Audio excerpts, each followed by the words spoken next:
धीरा ऐक ना, हे बघ सोसायटी बिल्डिंग चाळ यात खूप मजा असते. तू आज बघितलंस ना, तू होळीच्या दिवशी कसे सगळे खाली आले होते, किती धमाल होती. त्यांच्या घरातनं प्रसाद घेऊन आले होते, एकदम पॉझिटिव्ह वाईब होती. आता तू बघच, आज होळी आहे, उद्या रंगपंचमी, त्यानंतर श्रावण महिना, मग गणपती येतील, नवरात्री येतील, दिवाळी येईल आणि आपण खूप मजा करणार आहोत इथे. यु नो, आपण धमाल करणार आहोत, खूप धमाल करूयात ना. हो करणार आहोत, आपण खूप धमाल करणार आहोत रो. यू नो व्हॉट, तू ते सगळे सण बोलत होतास ना, मला त्या सणांचं नाव जरी ऐकलं ना तरी धडधडायला होतं मला. I get scared nowadays. असं का बोलतेस तू? कारण प्रत्येक सणाला आपल्या घरात तमाशा होतो. That is given. बघितलंस ना, आज काही केलं तरी त्यांना आवडतच नाहीये. मी काय करू मला कळत नाहीये रो. यु नो व्हॉट, मी किती काही केलं ना, मला कळलंय की she is never going to be happy with me. Dheera, असं नाहीये, ऐक ना, जेन्युइनली असं नाहीये. कसं असतं ना, कधी कधी ना न बोलता सुद्धा खूप खूप वेगळे बॉन्ड्स क्रिएट होतात. ऐक ना धीरा, तुमचंही तसं असू शकतं ना. आपण पॉसिबिलिटी का टाळतोय? कदाचित, ओके, आपण एक प्रोबॅबिलिटी घेऊ, कदाचित तुमचंही असंच असलं तर. धीरा, यू नो राईट, प्रत्येक नात्याचं एक वेगळं इक्वेशन असतं. अगं मग तुमचंही तसंच असेल. मे बी तुम्ही एकमेकांच्या इतक्या क्लोज नसाल, पण तुम्ही ना एकमेकांना ऍक्सेप्ट कराल, ऍडजस्ट कराल एकमेकांसोबत. मला सांग, हे सगळे एफर्ट्स वन साइडेड का आहेत? त्या एफर्ट्स का नाही घेऊ शकत? घेते ना एफर्ट्स, पण ते रेसिप्रोकेट व्हायला पाहिजेत ना. आय अंडरस्टँड, लग्नानंतर जेव्हा मुलगी मुलाच्या घरी जाते तेव्हा ती त्याच्या फॅमिली बरोबर राहते, राईट? सो तिला त्या फॅमिली बरोबर ऍडजस्ट करावं लागतं. हे मी ऍक्सेप्ट केलं, कारण हीच सिस्टम आहे आपल्या इकडे. आणि मी त्यांच्याशी कितीही चांगली वागायला गेले ना, त्या चांगलं वागतच नाही तरी. आणि माझे पेशन्स संपत आले, तर मला कळत नाही मी काय करू. आणि यु नो व्हॉट, त्या ऑलमोस्ट माझा पेशन्स टेस्ट करत असतात. त्या वाटच बघत असतात की कधी एकदा माझा पेशन्स संपेल आणि मी कधी त्यांना उलटं बोलेल आणि मग नंतर पॉइंट आउट करायचं, हे बघा ही माझ्याशी किती उलटं बोलते. अगं मला सगळं कळतं, A to Z, पण ह्या सगळ्या पलीकडे तुला माहितीये, मला ना तुझं खूप कौतुक वाटतं, खूप जास्त. कसलं माहितीये, तू हे सगळं किती पेशंटली हँडल करतेस, किती पेशन्स आहे तुझ्यामध्ये. पण मला खूप त्रास होतोय. अरे तू बघतोस ना किती केओस होतो प्रत्येक सणाला. मला नाही आवडत आहे हे. माझं पेशन्स संपत चालेत खरंच. अरे एकही दिवस असं जात नाही की मी रडत नाहीये. मला असं वाटलं होतं की आता गोष्टी सगळ्या सुधारतील, पण नाही होत आहे. आपल्या लग्नानंतर मी सगळ्या गोष्टींसाठी रेडी होते. या अशा इन्सल्टसाठी नाही रे. हे खूप अति होत आहे, नाही सहन होत आहे हा मला इन्सल्ट. आणि यु नो व्हॉट, आता ना मला माझे इतके पेशन्स संपलेत की मला माहित नाही पुढच्या वेळी जर माझा इन्सल्ट झाला ना तर मी काय रिॲक्ट करेन. मला खरंच माहित नाही.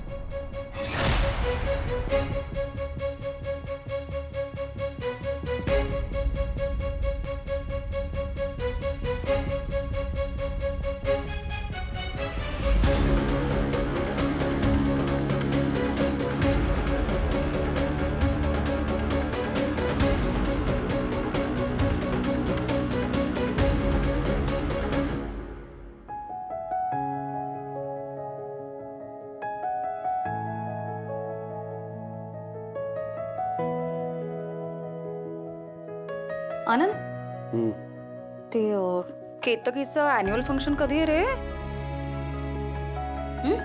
मला नाही आठवत यार, आठवत नाही. आणि ते हे शार्दूलला समर कॅम्पला पाठवायचं आहे आपल्याला. आणि तुझं ते फुल बॉडी चेकअप आहे बरं का. अपॉइंटमेंट घेतली काय, कधीची आहे बरं ती अपॉइंटमेंट ना? मला नाही आठवते आत्ता निकिता यार. आणि समरची 5 मे. 5 मे लक्षात आहे? समरची अपॉइंटमेंट तुला लक्षात नाही म्हणजे तू असं न विचार करताच सांगितली तारीख. कसं काय रे? त्याचं सगळं लक्षात आहे पण स्वतःचं, बायकोचं, मुलांचं काहीच लक्षात नाही. कसं रे? इतक्या वर्षांची सवय आहे निकिता. सवय नाही, मैत्री आहे मैत्री.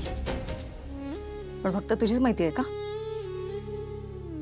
माझा मित्र नाही आहे तो. मी मान्य आहे तुमची मैत्री जास्त जुनी आहे, पण माझी पण आहे अरे मैत्री त्याच्याशी. मलाही वाटतं काहीतरी. तुला एकट्यालाच दुःख झालंय की काय? हो मला कळतंय. पण कसं आहे, तुझ्यासारखं मी सगळं सोडून नाही ना बसू शकत अशी कोलमडून. घर धावतं ठेवावं लागतं मला. मुलांचं बघायचं, घराचं, तुझं. आणि तुझं तर जरा जास्तच बघावं लागतंय आजकाल. मुलांपेक्षा जास्त काळजी तुझी वाटायला लागली अरे. Sorry Nikita, sorry. मी यापुढे असं नाही वागणार, ठीक आहे? प्रॉब्लेम तो नाही आनंद. दुःखाची तक्रार नाही करते मी, पण लिमिट. दुःखाला पण काहीतरी लिमिट असलं पाहिजे की नाही? अरे त्या दिवशी तू रूम बंद करून बसला होतास आणि काय करणार होतास आतमध्ये? निकिता नाही नाही, मला ना राग येतोय तुझा आता. तुझा, त्या समोरचा, परिस्थितीचा, माझा, सगळ्यांचा ना मला खूप राग यायला लागलाय. तू प्लीज शांत हो. तू मला सांग, मी काय केलं म्हणजे तुला बरं वाटेल? स्वतःला त्रास करून घेऊ नकोस. तो चुकलाय ना, मग म्हण की समर चुकला आहे. तो चुकलाय, त्याचा आपल्याला राग येतोय आणि गिल्ट पण आपणच स्वतःलाच करून घेतोय. याला काय अर्थ आहे? का शिक्षा करून घेतोय स्वतःला तू? कळतंय का मी काय बोलतेय? निकिता, आपल्यावर जो आरोप झालाय ना, मला त्याचा त्रास होतोय. आणि म्हणजे समरनी माझ्याशी मैत्री तोडली म्हणून नाही, तर त्याने ज्या कारणासाठी, ज्या खोट्या कारणासाठी आपल्याशी मैत्री तोडली असं वागलाय ना, ते सहन होत नाहीये मला.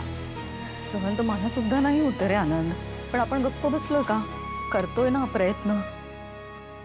सगळी एनर्जी आपण निर्दोष आहोत हे सिद्ध करण्यामध्ये लावली आहे ना आपण. आनंदीची मदत पण घेतोय, सगळं व्यवस्थित करतोय आपण. मग का त्रास करून घेतोय? असं हात पाय गाळून चालणार आहे का? तसं करून सॉल्व्ह होणार आहे का प्रॉब्लेम? कळतंय मला सगळं. कळतंय नाही, सॉरी म्हण. आणि म्हण की पुन्हा असं दुःख करत बसणार नाही. प्रॉमिस कर.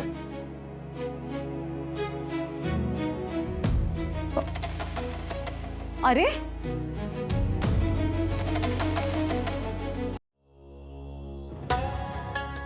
नकारात्मकता नकारात्मकता नकार. अरे देवा, केवढा मोठा शब्द आहे. जाऊन टाका त्याला. मला ना आता या शब्दाचा पण तिटकारा आलेला आहे. जेव्हा बघावं त्यावेळेला बस मलाच बोलत असं. म्हणजे काय जगामध्ये ना हे सगळी जण खूप जण सुखी आहेत. मीच फक्त बोलले की त्या लोकांना कटकट वाटते. अरे आयुष्यामध्ये तुम्ही काही संसारामध्ये कधी कटकटी केल्या नाहीत का? कधी माझी हाऊसमूस करायची झाली की झाली यांची कटकट सुरू. कधी मला मार्केटला जायचं, काहीतरी आपण विकत घेऊया, ओ काहीतरी माझ्यासाठी करूया, कुठेतरी बाहेर जाऊया, झालं यांची कटकट सुरू होती. मग ती आधी नव्हते असे, आता असे वागायला लागले. माझं बोलणं कधीच ऐकून घेणार नाही ते. अरे आज बिल्डिंगच्या सगळ्या लोकांच्या समोर मला बोलले. लोकांच्या समोर बोलायची काय गरज होती का? लोकांसमोर बोलता तुम्ही. तुम्हाला जे काही भांडणं होती ती घरामध्ये तुम्ही सांगायची होती ना. मला घरामध्ये बोलायचं होतं ना. घरामध्ये थोडीच मागली असती तरी मला काय वाटलं नसतं. लोकांच्या समोर बोलता असं, हे असं बोलायचं असतं का? सतत माझं बोलणं तुम्हाला लोकांना कटकट कटकट कटकट वाटत असतं. नकारात्मकता बोलत असतात. मी बोलले की कटकट वाटते तुम्हाला. बाकी काय सुनेला मात्र डोक्यावर घेऊन नाचता. माहितीये मोठी